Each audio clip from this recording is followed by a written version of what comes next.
Sebelumnya, salam sejahtera untuk kita semua.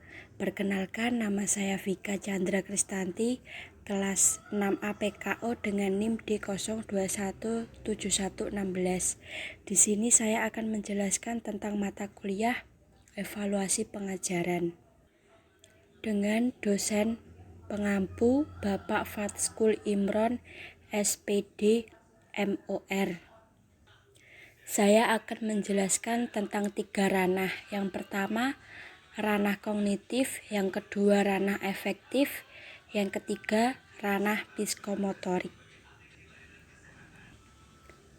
Pengertian dari kognitif adalah ranah yang mencangkup kegiatan mental atau otak yang berhubungan dengan kemampuan berpikir, menghafal, memahami, mengaplikasi, menganalisa, dan kemampuan mengevaluasi.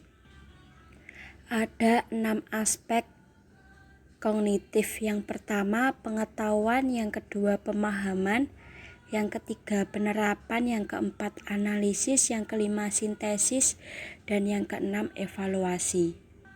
Pengertian dari pengetahuan adalah kemampuan seseorang untuk mengingat-ingat kembali tentang apa yang dipelajari. Dan yang kedua, pemahaman. Pemahaman adalah kemampuan untuk memahami sesuatu setelah sesuatu itu diketahui. Yang ketiga, penerapan adalah kesanggupan seseorang untuk menerapkan ide atau gagasan. Dan yang keempat, analisis adalah kemampuan untuk merinci atau menguraikan faktor satu dengan faktor yang lain. Dan yang kelima, sintesis.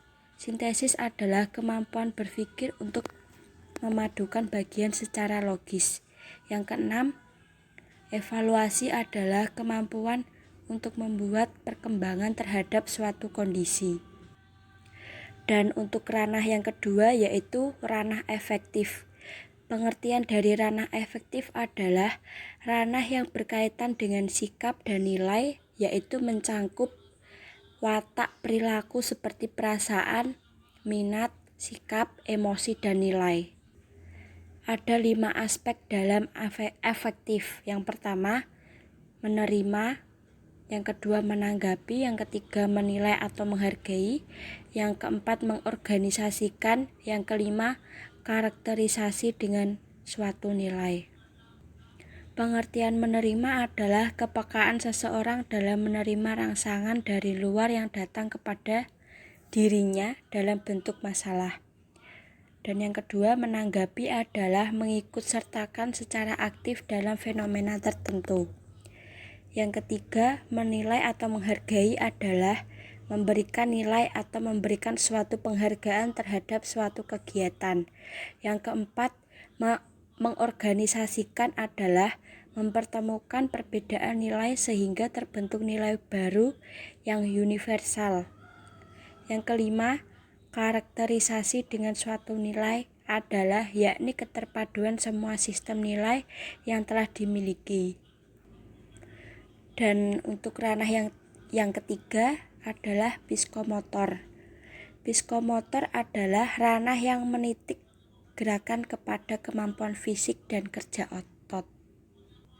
Ada 6 aspek dalam psikomotor. Yang pertama, gerak refleks, yang kedua, gerak dasar, yang ketiga, gerak persepsi, yang keempat, gerakan kemampuan fisik, yang kelima, gerak terampil, yang keenam, gerak indah dan relatif. Gerak refleks adalah respon terhadap gerakan tanpa sadar. Yang kedua, gerak dasar adalah gerakan yang muncul tanpa latihan tapi dapat diperhalus melalui praktik gerakan ini. Dan yang ketiga, gerak persepsi adalah gerakan suatu meningkat karena dibantu kemampuan perseptual. Yang keempat, gerakan kemampuan fisik. Gerakan lebih efisien berkembang melalui kematangan dan belajar. Dan yang kelima, gerak terampil adalah dapat mengontrol berbagai gerak terampil, tangkas, cekatan melalui gerakan kompleks. Dan yang terakhir, yang keenam, gerak indah dan relatif adalah mengkomunikasikan perasaan melalui gerakan. Sekian penjelasan tentang mata kuliah evaluasi pengajaran. Jika ada salah kata, mohon dimaafkan. Terima kasih.